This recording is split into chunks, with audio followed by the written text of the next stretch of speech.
This is Salam Radio, Peterborough's Muslim community radio. Broadcasting on 106.2 FM and online. Assalamu alaikum, good afternoon, good evening, whichever way you prefer at 6 p.m. You're listening to Salam Radio 106.2 FM. I'm your host, Shaz Nawaz, and I have with me in the studio Kieron Bateman. How are you, Kieron? All the better for having be here. Be here? For being here. All the better for being here. Yeah. It was an ing I missed there. It's nice to have you here. Enjoying the nice warm weather? I enjoy the warm weather, you know I do. It's always nice. Although sometimes in the wrong sort of like building, it can get quite oppressive. It can. But open the windows, go for a walk, have some water, maybe. I don't know. But I don't like to complain about things like this because you know. I'd rather it's warm than cold. Well, there's that any day of the week. But there's also a very, I mean, it's a terribly British thing to do, isn't it?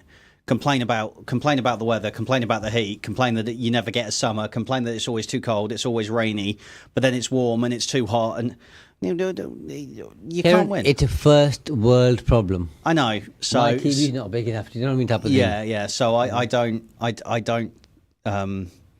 accept the weather for what it is because there's never bad weather. You're just wearing the wrong outfit. Yeah, exactly. I enjoy it. Yeah. But how are things with you? Yeah, very good, thank you. Good. Busy. I tell you what, the week goes by so quickly. So doesn't it? Unbelievable. So much happens in a week. Yeah, and not enough hours in the day.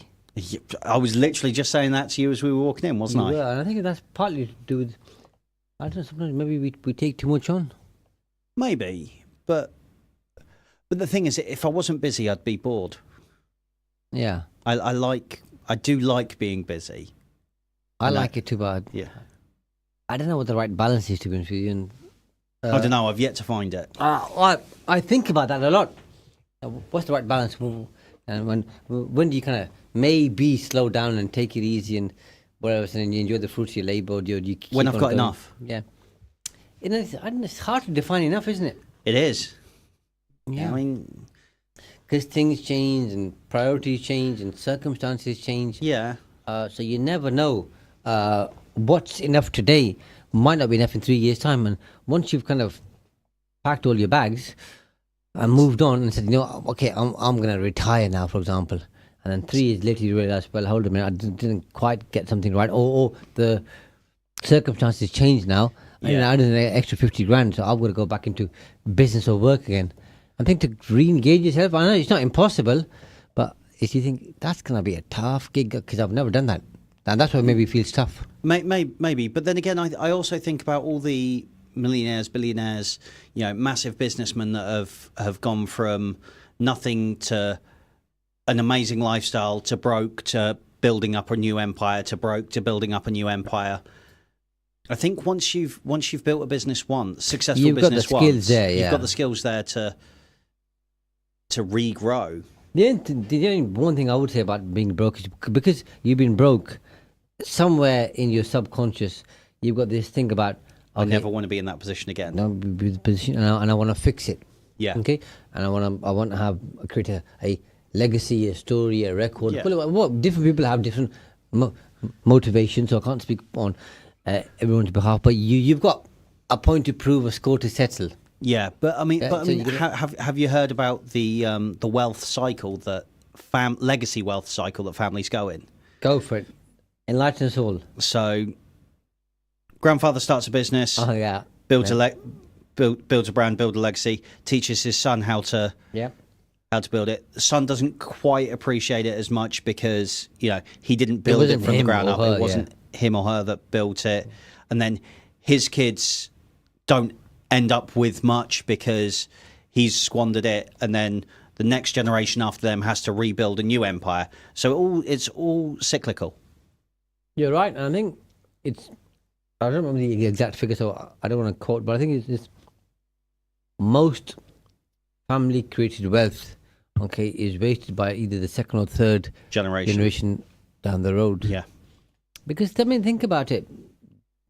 The forefather creates wealth. Could be a man or a woman, by the way. I'll just use forefather as a title more than anything else. and then the first generation down hasn't worked as hard as they have, but they've seen it.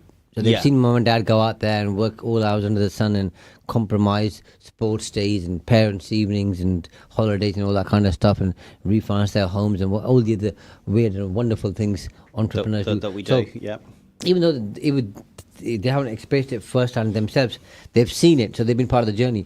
So they might be a little bit more mindful, conscious of these things. Their children, i.e. the grandchildren, haven't. So they have now, let's say, got 50 million in the bank, for example. Let's not even go to a big, or even 10 million. Yep. They may have heard some of the stories. It's like us hearing stories about our grandparents in World War II. Yes, yeah. You hear them, but it's not the same experience as our parents had, or their parents had, who were obviously in the war. Yeah. So you're quite a distance or removed away from the actual experience. And it's easy. 10 million in the bank, I'll buy a new Ferrari. It's only 300-400 grand, and this, that, the other. But as you know, a Ferrari may cost 300 grand, depending on which one you buy. But the insurance, the wear, tear, repairs, maintenance, or everything else, it soon adds up. It's that discussion we've had about, if you had an unlimited budget, what sort of house would you build? Would you include an Olympic-sized swimming pool? And my first question is, how much does that thing cost to run? But so many people, a lot. So many people just go, oh yeah, but 50 meters, mate. It's a lot of It's a lot of water. Yeah. Yeah. I wouldn't know. We got Faisal who's asked a question. Oh, hi Faisal. What kind of things could be put in place to minimize loss of future wealth via future generations? So minimize loss of wealth via future generations, not future wealth. So Shaquille O'Neal, massive basketball player, great entrepreneur. He's done a range of trainers for cheaps, and they sell really, really well. But none of his children are allowed any of his get anything for inheritance unless they've got 2 degrees, one of which has to be a business degree. And I think, I'm not a financial expert, so go and see a professional for things like this. Go and talk to an accountant. Yeah. But trusts, don't let your kids inherit at 18. I know what I was like at 18. I was not ready for that sort of responsibility. And whilst I'm not against giving your children a great and amazing childhood and amazing life, I also think it's important that you teach them the value of money before you even start talking about legacy. They need to understand. It's like, I remember years ago I heard a story. I think it was Richard Branson, dropped his son off in the middle of nowhere with a $5 and told him to get home. Teaching him the value of money. Yeah. So I think the first step is education. That's most important. Education is by far and away the most important. And not first just talking step. about it, showing them. Yeah, that's right. Yeah. Bring them into your business, show them what's going on, show them, have a day with dad, have a day with mum, where when they're old enough to understand what's going on. We'll just talk about take them into the business. Challenges you have in your business. Say, this is what is going on. How do you fix it? And get together and think about it. And then they might be, far off the answer, but at least they're thinking about it, aren't they? And they're in that frame of mind.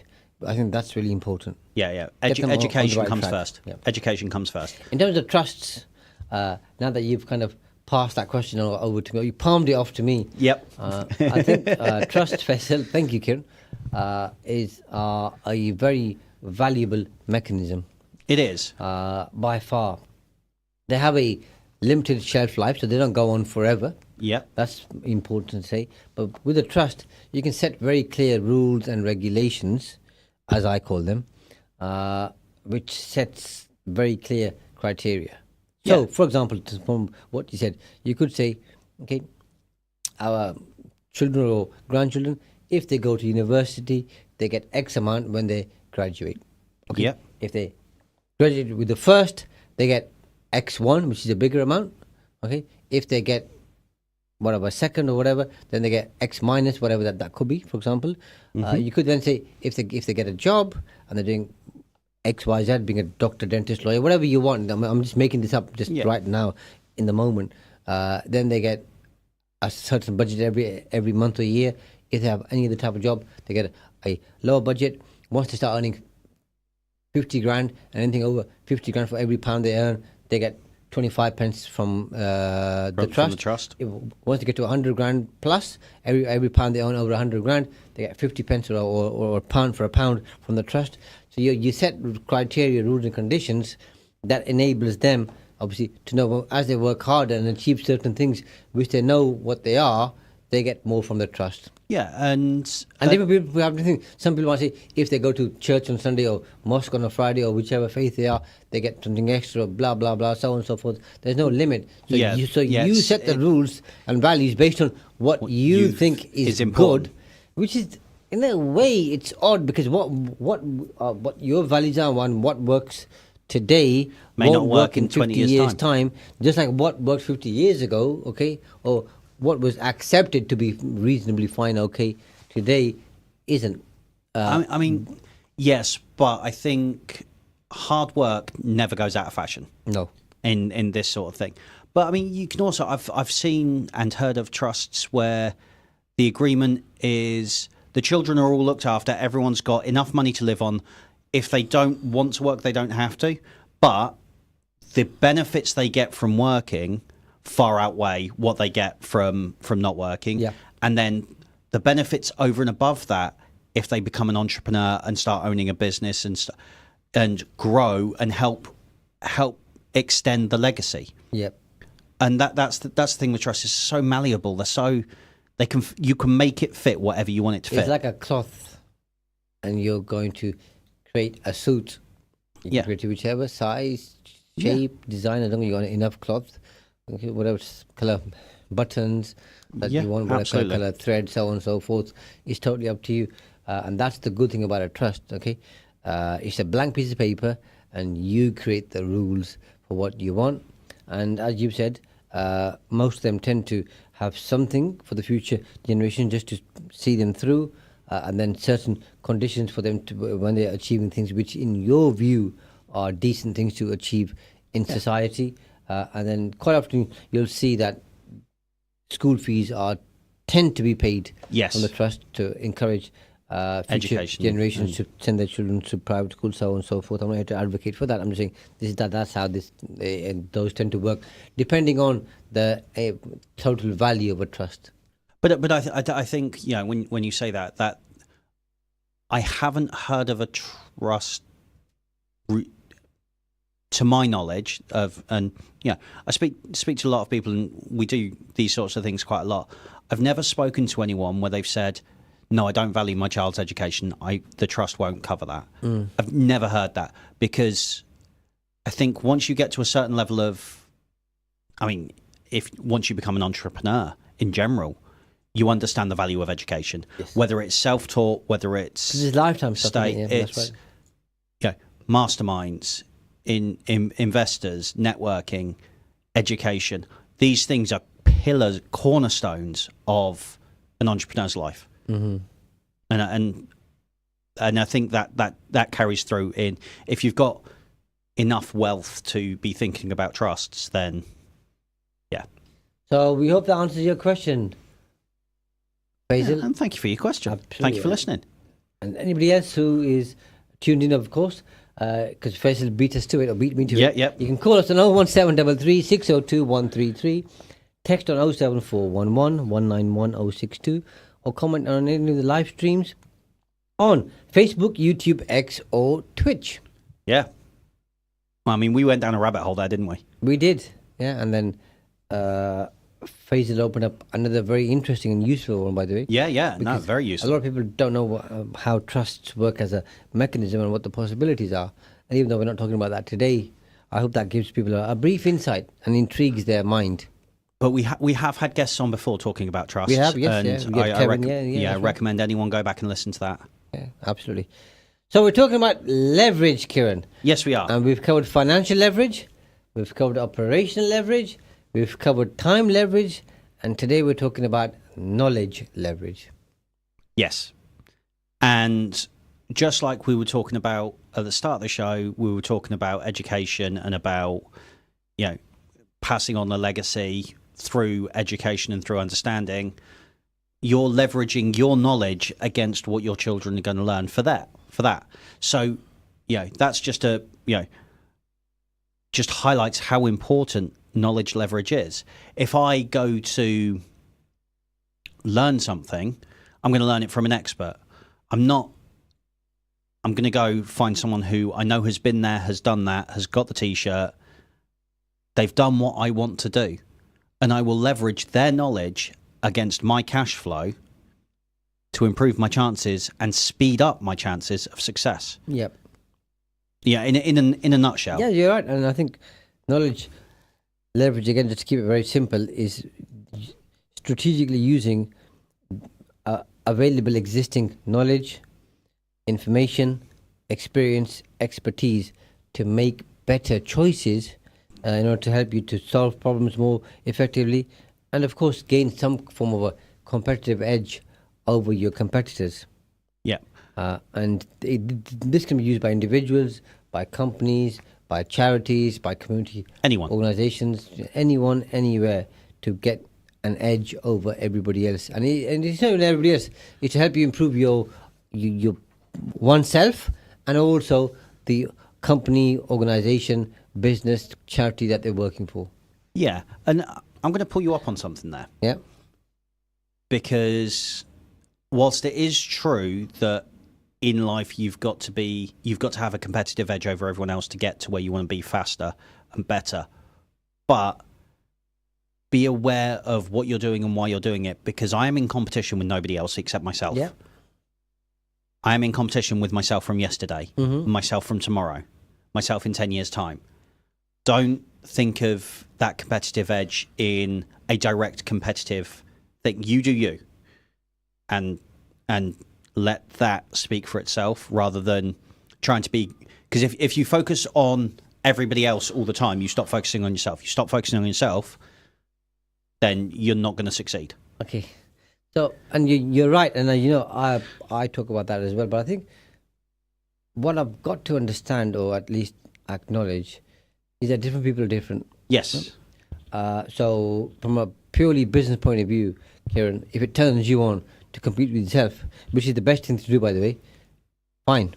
Yeah. If you've got somebody who says, I just want to be better than X, whoever X might be. Because quite often what I've found is a lot of people who compete in the world of business or whatever they compete in and for usually have some kind of a story similar to when I was a child, when I was growing up, 3 years ago, whatever, somebody said something to me.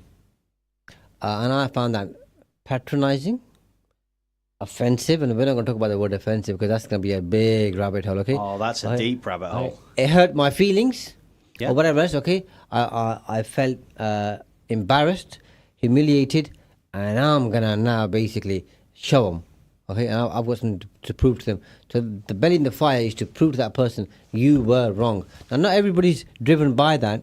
No. But a lot of people, when you drill down and dig down and find out, they have that. So I think you're absolutely right. Don't compete with anybody else.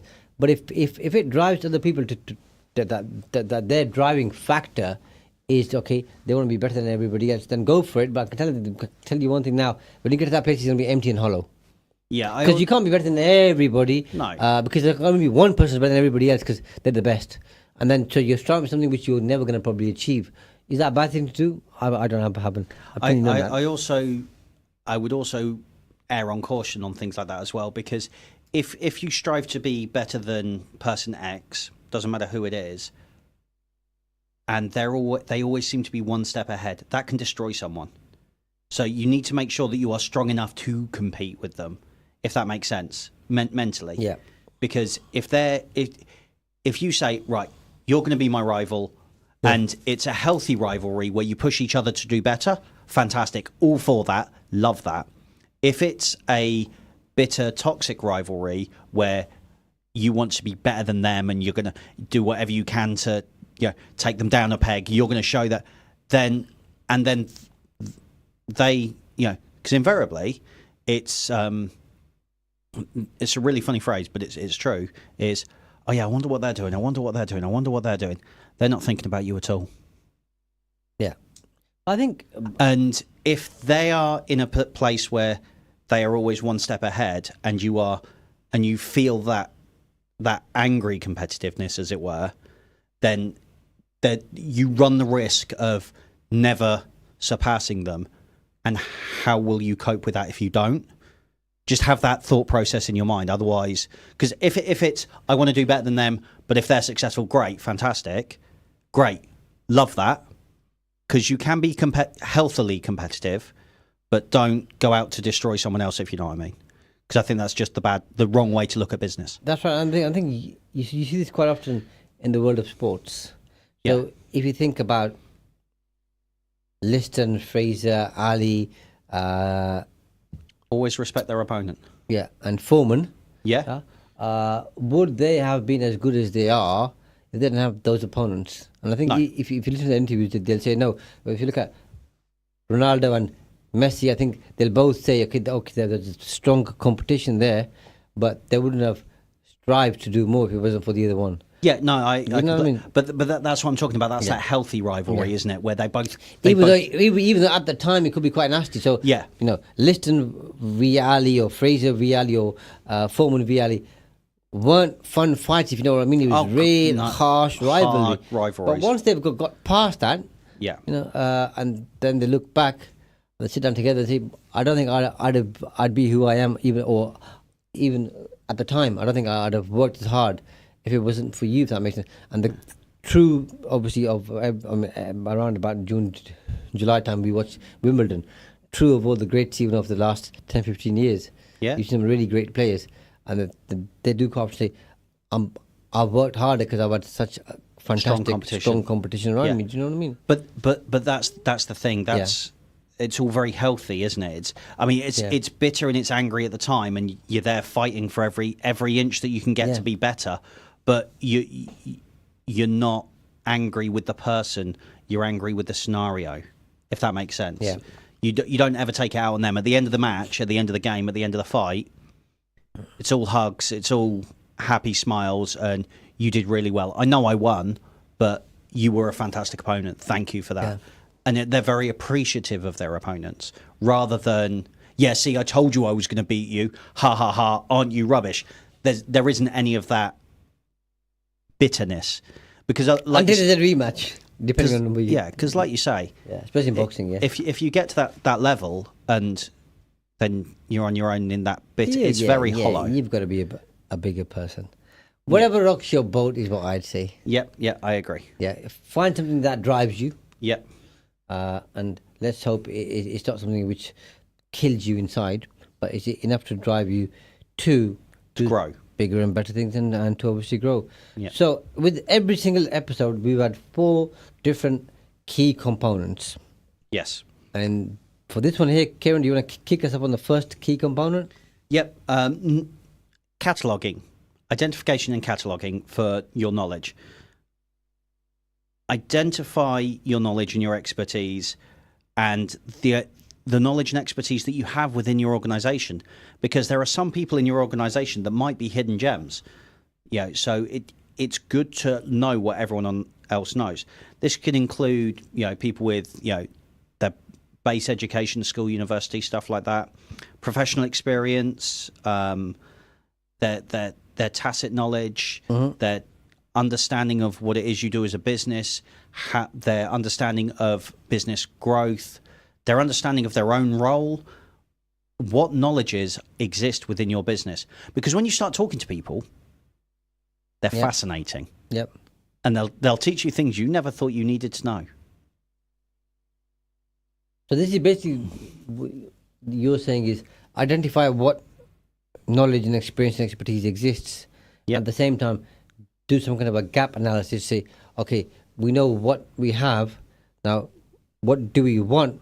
And where's the gap? What's missing? And then let's train and educate our team and personnel to make sure we can bridge that gap.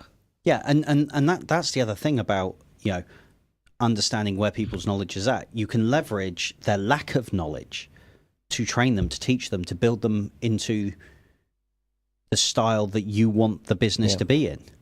And hire future in the future, filling that gap, or obviously get training and courses and so on and so forth, Yeah. CPD, to bridge that particular gap so you can get to where you want to get to. So you've got the expertise, because quite often people say, I don't think I've got the skill for that. Yeah. Or I don't think I've got the knowledge for that. Well, this whole process helps you bridge that gap. Helps you find out what knowledges you need. Yeah, because you can't expect people to do something if they don't know how to do it or if they've never done it before. Yeah, exactly that. Really simple, isn't it? Yeah, It's not that complicated. No. And this is, we've made it sound very simple, but it's a long, complicated task if you do it properly.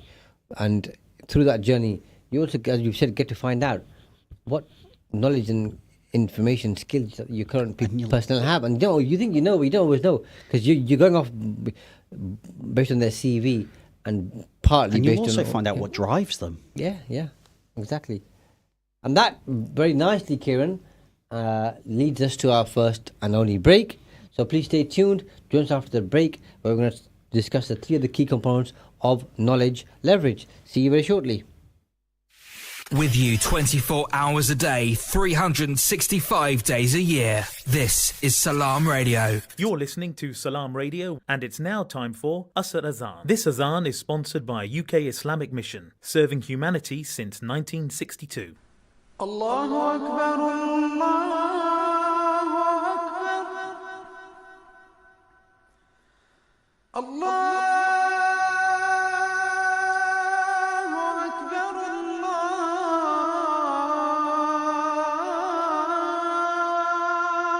Akbar. Ashhadu an la ilaha illallah.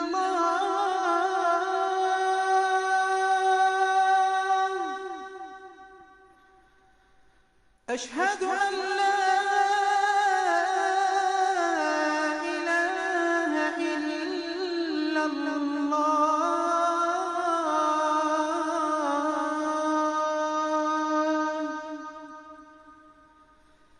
أشهد أن محمدًا رسول الله.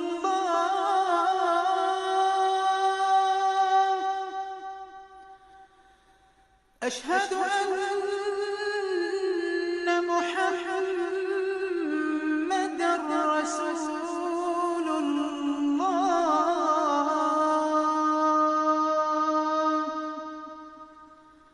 حي على الصلاة.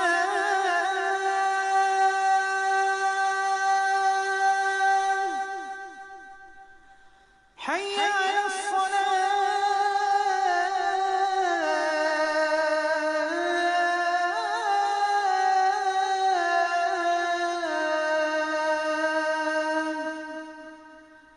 حي على الفلاح.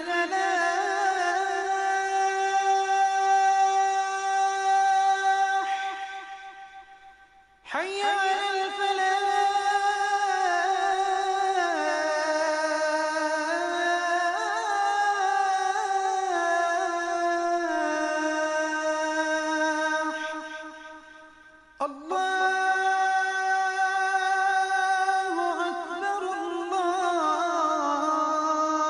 الله أكبر، الله أكبر. لا إله إلا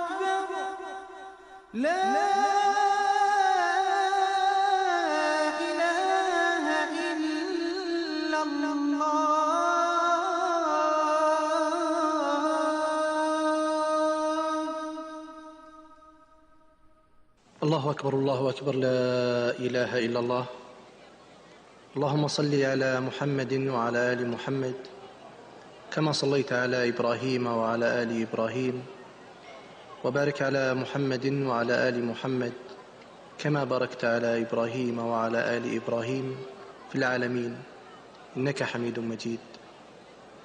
اللهم رب هذه الدعوة التامة والصلاة القائمة آت محمدا الوسيلة والفضيلة وابعثه مقاما محمودا الذي وعدته. اللهم آتنا في الدنيا حسنة وفي الآخرة حسنة وقنا عذاب النار. اللهم بك نحيا وبك نموت وإليك المصير.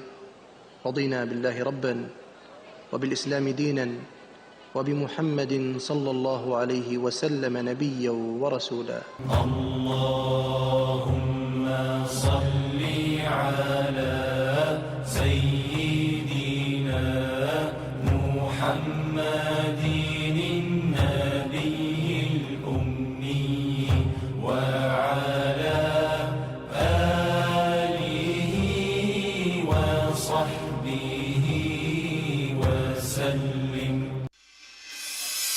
Peterborough's community radio station. Salam Radio, 106.2 FM. Assalamu alaikum. You're listening to Salam Radio on 106.2 FM. And if you joined us after the break, thank you for retuning in. And if you've just joined us, welcome to Salam Radio on 106.2 FM. I'm your host, Shaz Nawaz, and I have in the studio with me Kieron Bateman. And we're talking about a very important topic, which I'm going to come on to in a second. Before I do that, if you have a question, as always, you can call the studio on 01733 602 133, text on 07411 191 062, or comment on any of the live streams on Facebook, YouTube, X, or Twitch. This week on Wealth Made Simple, we're talking about leverage. For the fourth week. The last 3 episodes were on financial leverage, operational leverage, and time leverage. And this week, we're on knowledge leverage. Yep. Which is probably the biggest one of the lot, because this drives all the others, I think, to some extent. Because knowledge helps you drive. Yeah, education drives everything. You know? Yeah, no, I agree with you. So that's that there. But before we go into that, we have our regular person who tunes in and who asks a lot of questions, which is Bash. And so Bash is saying, Salam, hello Kieron and Shaz, hope you guys are well. We're very well. Thank you very much for asking. Bash, how are you? I hope you are as well. And I hope you're well. He says he was a bit late tuning in this week, but he's going to watch the first part later. Good man. And he says, these are too beneficial to miss. Oh, I really appreciate that. He's always talking about you. So obviously talking about you. You've shared at least one thing that Bash likes. So Bash, if Kieron has shared something useful with you, feel free to type it in. So we can tell Kieron, here you go, mate. You are good. Which I already know, but obviously... We know it's mostly you, Shaz. Yeah. It's a team sport, isn't it? It is. We work well together. Absolutely, and we enjoy it. Yeah. So we talked about opened up the possibility of 4 key components. You talked about knowledge identification. The next one is knowledge sharing. So once you know what information you have, what you want to get to, what you don't know about, trying to fill the gap, because as you know, that's the stuff that you know, stuff that you don't know, and the stuff that you don't know. Yeah. So the third one's hard to fill, though, isn't it? And the third one's the hardest one. That's just going on a journey, and you soon get to know stuff that you don't now know, so that you start working on it. But I tend to go down knowledge rabbit holes when I'm learning something. Mm-hmm. I will, and so 50 years ago, Bash is a good politician, by the way. There's everything you guys say is beneficial, to be frank, both of you guys. Oh, I appreciate that. I appreciate you, Bash. Thank you very much. And obviously, any other questions, Bash, feel free to ask. Yeah, feel free. So you're saying 50 years ago, you would go to a specialised learning centre. For the sake of this argument, we'll call it a university. Mm-hmm. And you learned specialised skills and specialised knowledge, and you came out as a doctor, a lawyer, something like that. For the physical skills, mechanics, stuff like that, you went into an apprenticeship. Mm-hmm. All of that information, and I'm not sugarcoating this, all of that information is freely available now online, on YouTube, on Google, on so many platforms and this is why I end up going down knowledge holes and learning on social media, isn't it? Yeah. I will type my question into Google or into YouTube. I'll watch a video on it. There'll be something in that video that I don't understand. Mm-hmm. So I'll ask that question. And then spiral. But it's an upward spiral. It's like a tornado of knowledge. Because every bit of information is more learning. And you can do that just about anywhere. I listen to podcasts in the car where I'm learning something. You can spend 5 minutes sat at work on a break watching something on YouTube. It doesn't take long, and you don't have to be studious to learn. If you want to go to university and learn something, I was discussing with one of my friends, and this is the ridiculousness of me. I mean, this sounds ridiculous, even to my own ears, but I'm still probably going to do it. I was talking about, joining Open University, get my PhD in astrophysics. Good idea. because I really enjoy it. Not because I want to be an astrophysicist, not because, and I understand the calculations, the maths, the science involved in all of that is exceptionally difficult. It's not the stuff of, 1 + 1 = 2. There is some long numbers in there. Complicated. But that fascinates me, and I really enjoy learning about it. So, if I enjoy learning, why not do something with it? But I'd be doing it just for me. And, once all the businesses are set up and settled and I've got good cash flow, maybe I will. A lot of people do that, don't they? Yeah. When they get to a certain place in their life, business, yeah, they go and do stuff that they really enjoy, whether it's learning to climb a mountain, yeah, or study at an open university or other universities, doing a master's or a PhD, travel the world, learn to ride a boat, so on and so forth, But I'll only be able to do that because I know how to leverage other people's knowledge, and I know how to share my knowledge. I know how to pull knowledge out of other people. I know what questions to ask to get that shared knowledge from them, so I can leverage it for me. Yep. And that was the second part, which is obviously once you've identified what you have, what's missing, what you don't know, which you don't know, which you're going to find out, which you've eloquently just shared with us there. The second bit is knowledge sharing and collaboration. Yeah. So this is how you're going to share that information. So we're talking about teams here and entrepreneurship and a business, by the way.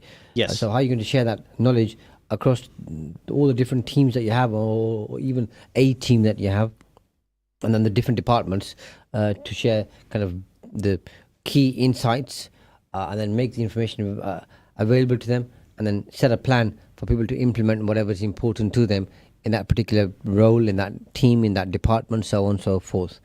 And that comes down to something that you and I are big advocates of, which is creating systems and processes that love a good process. Yeah, exactly. That ensure and facilitate the sharing of information. And again, you can play games here. Say, the team member who comes up with the best idea every month gets some kind of a prize. It could be something small as just £50 for the best idea. Okay, something that we implement and we make money from. You get X amount every single month for the next 12 months after we've implemented it to help you do that. To participate in that game. Incentivization. We all like playing games, don't we? But also, I think good games, not mind games. Yeah. So people want to be part of that culture usually. And then once you've done that, then obviously having regular meetings, creating certain platforms where people can collaborate. Could be Slack, could be Monday, could be many of the platforms. Yeah, loads of platforms. I'm obviously aware of them, and we use them. And then having some kind of a management system to manage that. Yeah, and I think with stuff like that is the hardest thing to do in that sort of scenario and that sort of situation is the first one. That first idea, getting the team on board, because you'll get a lot of people that will be like, "Oh yeah, I see what you're saying. You're talking a good game, but I've not seen any evidence of it yet." Because, and the default response is, "Yeah, well, you've not done anything yet, so how can I reward you for doing nothing?" But if you go back to the identification part of knowledge, you can leverage what works for them. And this is from a business owner entrepreneur side, is because you've learned what your staff have learned, you know what your staff need knowledge of, what they already know, but you also know how they absorb information, how they are most productive. Because not everyone is really productive on a Zoom call. Not everyone is really productive in the office. Yep. Some people are really unproductive with 2 screens. It's just what it is. Because they'll stick something up on one screen that will distract them whilst they're working on the other screen, and it will just keep distracting them. And it will reduce their productivity. Okay, so we know that person needs one screen. That's great. I understand that from them because you're leveraging your knowledge of them and how they work. And then, as soon as you've got that first one, boom, you're away to the races, you're off to the races, you're having a great day because somebody goes, "Oh yeah, but you he talks a good game. It's like, yeah, I did that last year, and I'm still getting paid for it. It's great. Suddenly, wait, you're still getting? Yeah, it's changed my life. Amazing. Right, where do I sign up? And now you've got incentivized employees who want to work, who want to grow the business, and you reward them for doing Coming it. up with ideas, yep. So it's, And it's a then, win-win. and now you are leveraging their knowledge for your business. Perfect example. Yeah.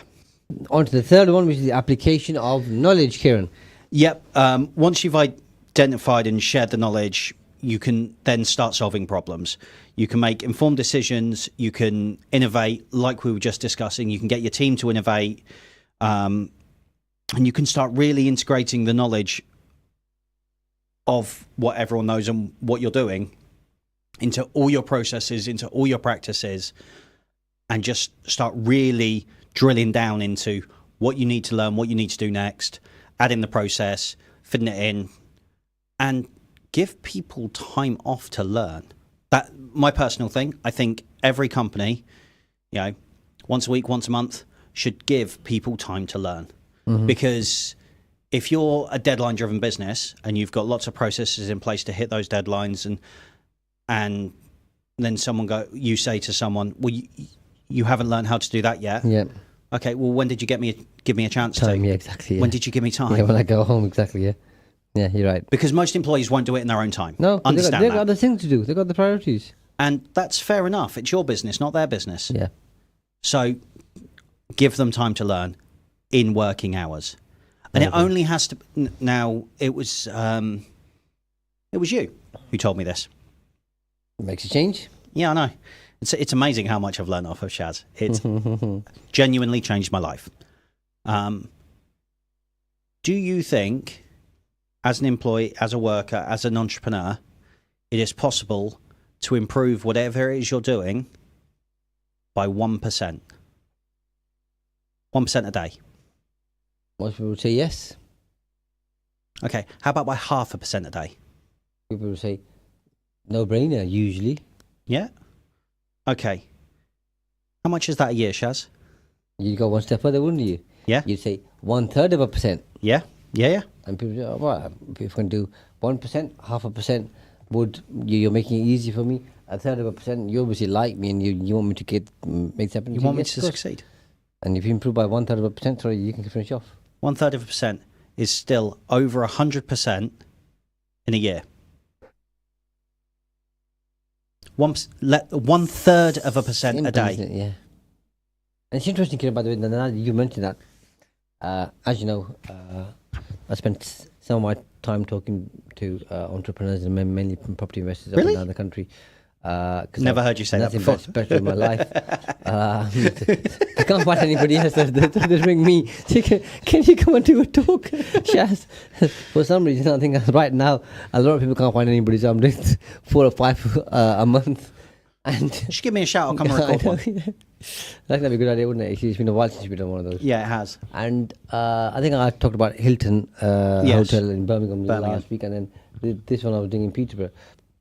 And I quite often ask, how much do you think you can improve by every single day if you put a bit of effort? Let's say anywhere from 5 minutes to an hour. I'm not going to give you the time, but people come with all kinds of figures. 5%, 10%, 15%, 20%. Rarely does anybody ever say 1%.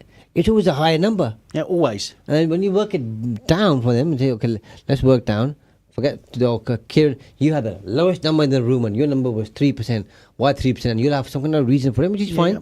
So, Kieran, let's turn 3 into 2 into 1.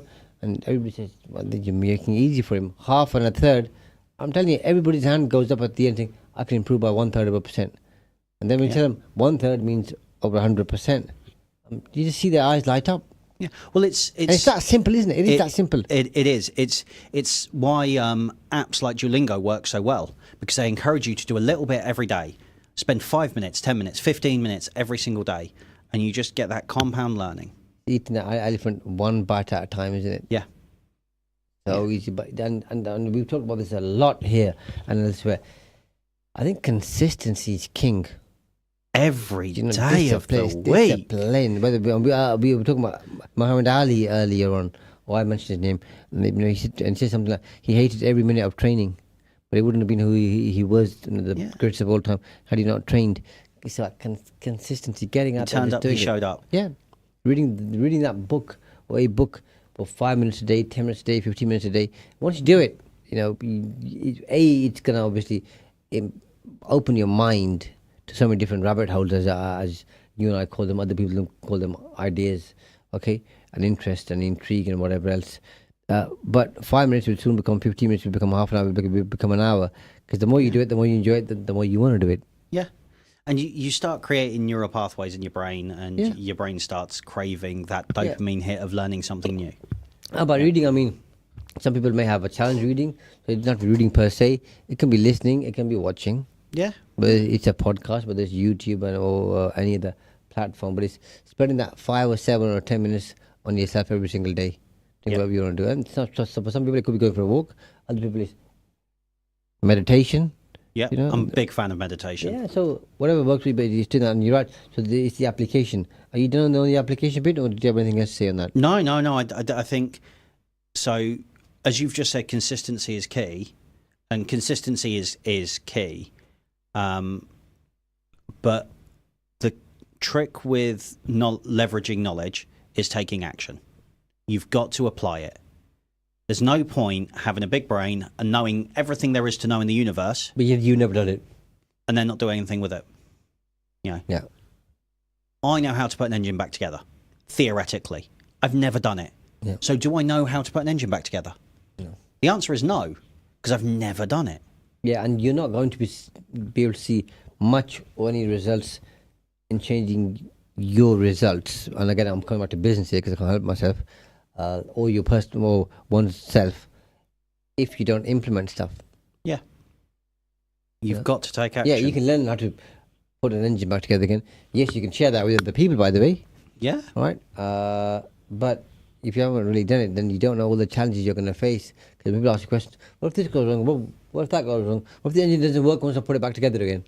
Well, you have to do it and know it. And once you've done that, and I've lived it and experienced it, well, if that happens, then you get A, B, and C usually. Do you know what I mean? You've got to follow those problems. Yeah. Now, if you ask... And people don't respect you as much if they know you just know it, as opposed to when they know you know it and you've done it. Yeah. Been there and done that. Always build more affinity. So you're saying? Yeah. Well, it's like if you ask me about broadcasting, live broadcasting, that is an area that I know exceptionally well. Yeah. And over many years, over many years, I have run into so many problems. I've also caused so many problems, I hasten to add. You cause them so you can fix them. But I've fixed all of them. So when someone comes to me and says, okay, can you explain the process of how I do, for example, a Facebook Live, a YouTube Live? What do I need? If I want to do this as a professional level, what do I need? What do I need to understand? What problems I can give you an essay on that sort of thing instantly, because it's something I understand. Accounting is something you understand. You've been there, you've done that, you've got the T-shirt, you know it intimately. And so that's the point. You've got to have done these things. Bash is asking you, how many industries have you worked in, Kieron?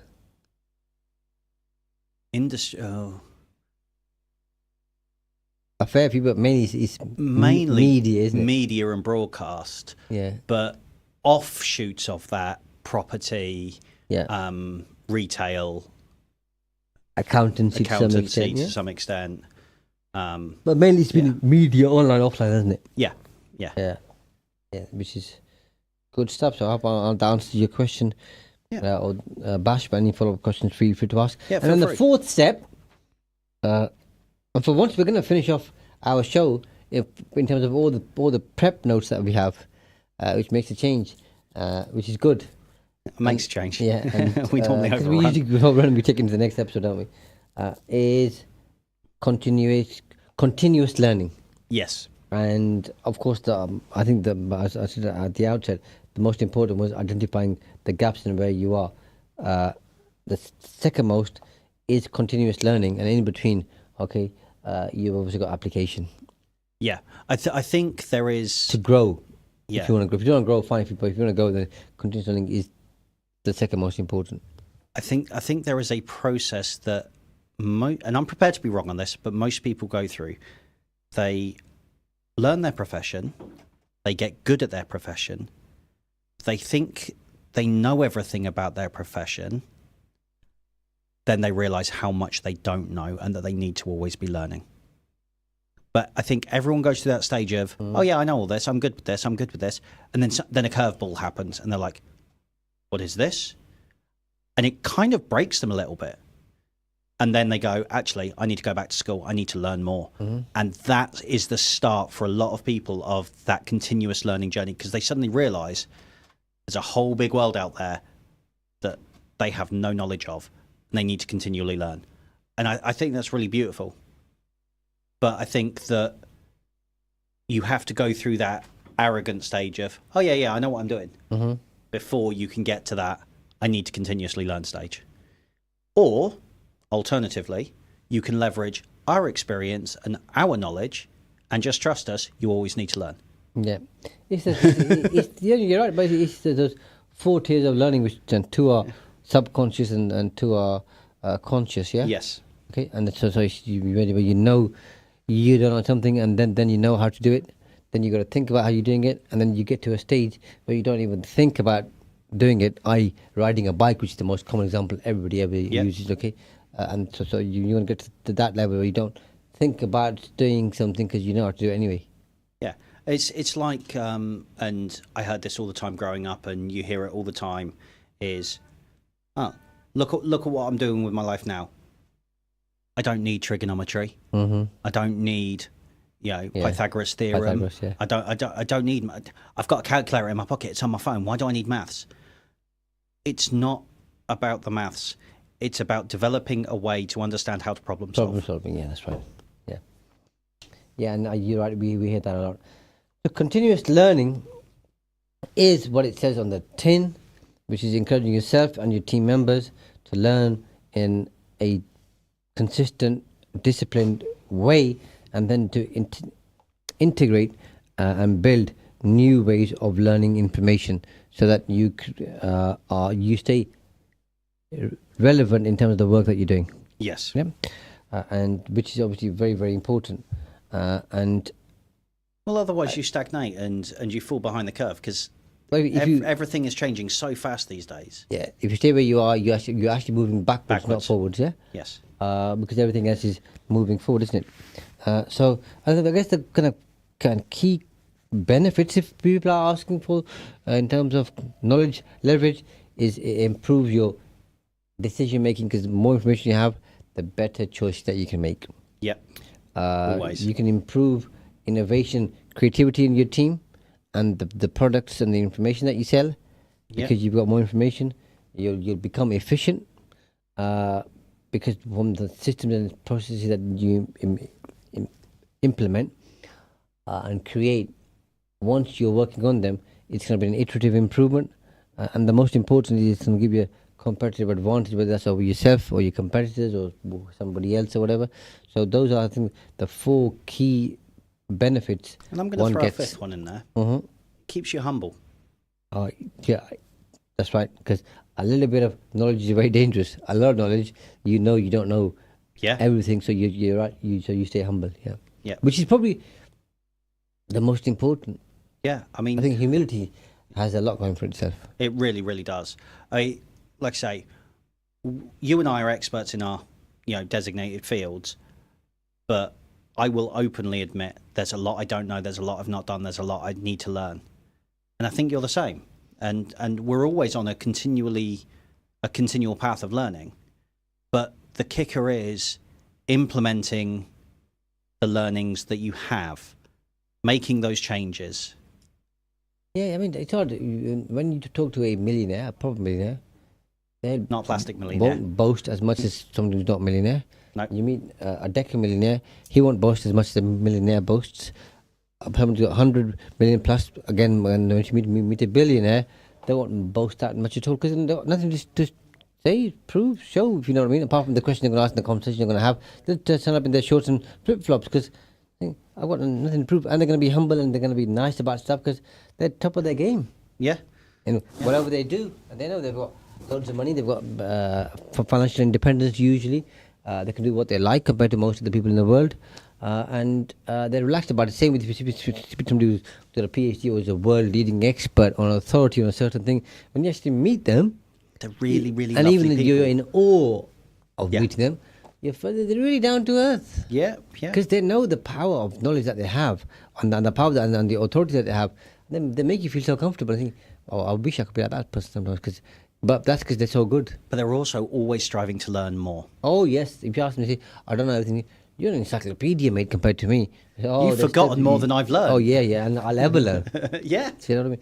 So that, friends and folks, was on knowledge leverage. We've got one more episode next week. We're going to tie everything up, and then that's going to obviously put everything together for you. Then you can become, masters of knowing what knowledge is and what leverage is. Stay tuned to Salam Radio after